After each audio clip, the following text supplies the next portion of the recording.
Hello दोस्तों, मैं नेहा हाजिर हूँ एक कहानी के साथ। बहुत दिनों पहले एक राजा था।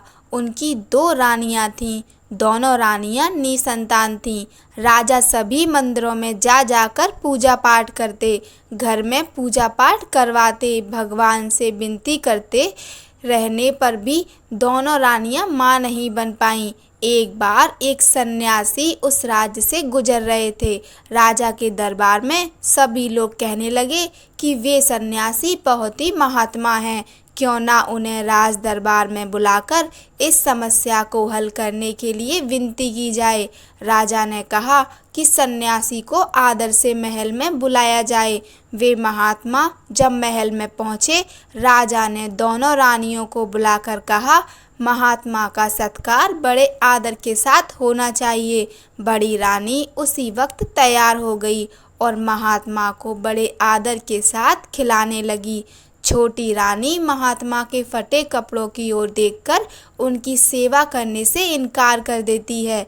छोटी रानी को अपने रूप और धन का बड़ा घमंड था। कुछ दिनों बाद महात्मा जाने के लिए तैयार हो गए। जाने से पहले बड़ी रानी को उन्होंने खूब आशीर्वाद दिया और कहा, बहुत जल्द ही इस महल में बच्चों की आवाज़ सुनाई देगी। बड़ी रानी तो बहुत खुश थी और सचमुच कुछ ही दिनों के भीतर वह गर्भवती हो गई। यह खबर राजा के पास पहुंचते ही राजा बहुत ही खुश हो गए। प्रजा तक उसी वक्त खबर पहुंच गई कि राजा अब पिता बनने वाले हैं। पूरे राज्य में लोग खुशियां मनाने लगे। बड़ी रानी का सम्मान बहुत बढ़ गया और उनकी देखभाल करने के लिए और भी लोग रखे गए। उधर छोटी रानी के मन में बहुत ज़्यादा ईर्ष्या हो रही थी। रात दिन वह ईर्ष्या से जलने लगी थी।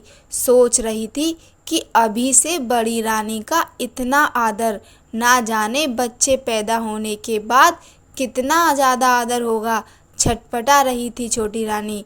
उसने राजमहल की दाई को बुलावा भेजा और उसे ढेर सारा धन देकर अपने साथ शामिल कर लिया और दोनों मिलकर इंतजार करने लगीं। समय पर रानी ने दो बच्चों को जन्म दिया, एक बेटी एक बेटा।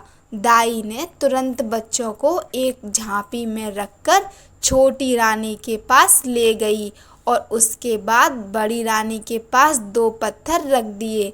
बड़ी रानी ने जब पत्थरों को देखा, उसे बहुत हैरानी हुई। ये कैसे हो सकता है?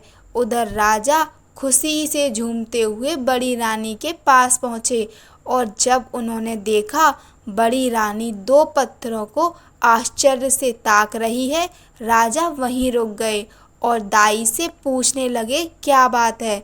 दाई ने कहा, बच्चे नहीं पत्थर निकले। राजा को बहुत गुस्सा आया। बड़ी रानी को उसी वक्त बंदी गृह में कैद कर दिया। पूरे राजमहल में ये बात फैल गई कि बड़ी रानी ने ईंट पत्थर को जन्म दिया है। उधर छोटी रानी ने अपने दो चौकीदारों को बुलाकर वह झांपी दे दी और उनसे कहने लगी, इस झांपी में दो बच्चे हैं, दोनों को ले जाओ और मार डालो। दोनों चौकीदार झांपी लेकर जंगल में गए।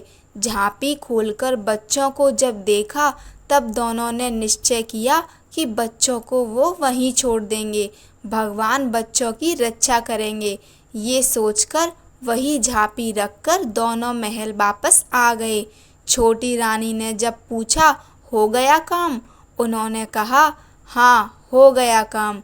इधर बड़ी रानी दिन रात पूजा पाठ में लग गई।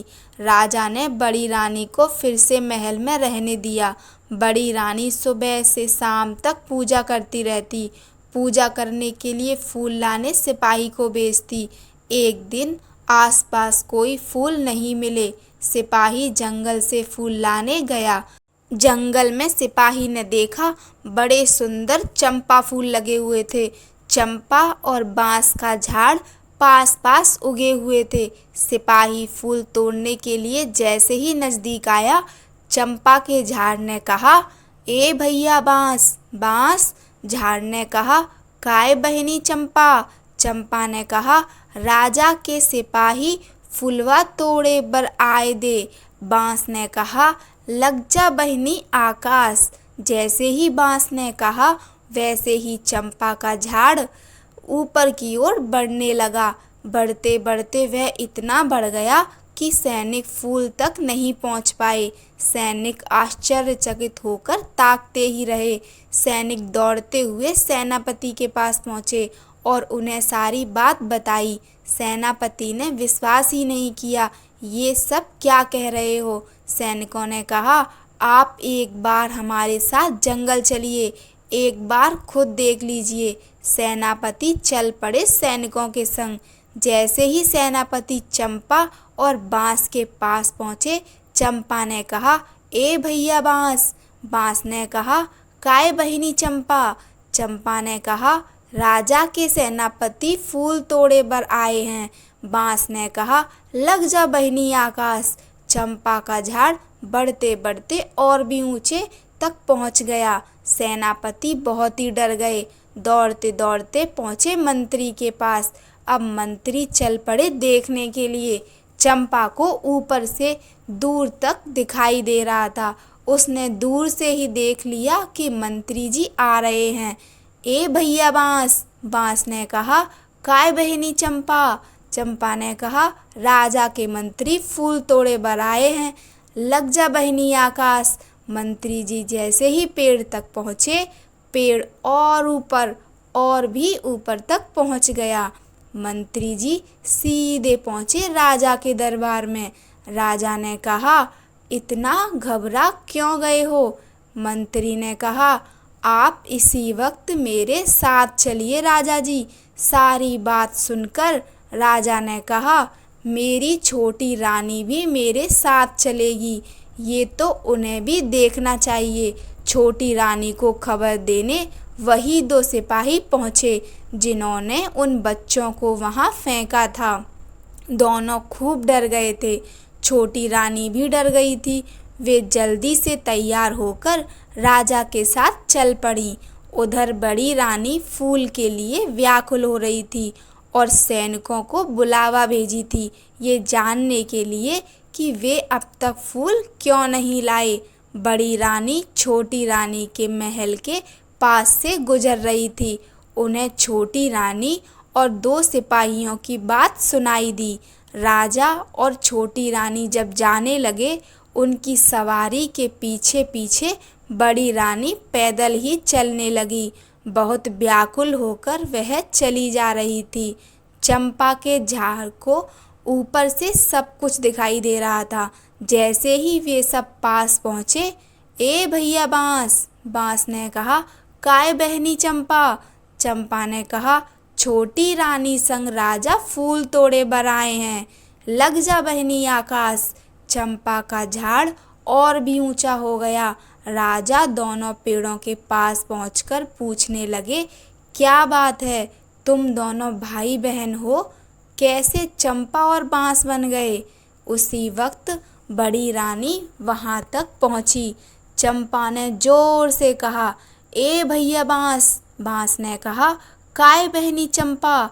चंपा ने कहा, हमर महतारी दुखियारी बड़ी रानी फुलवा तोड़े बर आए थे, परो बहनी पाँव। चंपा जमीन में झुक गई और बड़ी रानी के पैरों के पास झूमने लगी। साथ साथ बांस का झाड़ भी झुककर बड़ी रानी के पैरों को छूने लगा। इसके बाद चंपा और बांस ने राजा को सारी बात बताई। राजा ने उसी वक्त छोटी रानी को बंद करने को कह दिया अंधेरी कोठारी में और बड़ी रानी से माफ़ी मांगने लगे। बड़ी रानी बड़े दुख से चंपा और बांस को देख रही थी। ये दोनों मनुष्य कैसे बनेंगे? बड़ी रानी दोनों के करीब पहुंचकर दोनों से लिपटकर रोने लगी। जैसे ही उनके आंसुओं ने चंपा और बांस को छुआ, चंपा और बांस मनुष्य बन गए। बेटा बेटी को बड़ी रानी ने गले से लगा लिया और जाकर रथ में बैठ गए। राजा रानी दोनों बच्चों के साथ खुशी से राजमहल की ओर चल पड़े। कहानी अच्छी लगी हो तो लाइक कीजिए, चैनल को सब्सक्राइब कीजिए। धन्यवाद। जय श्री राम।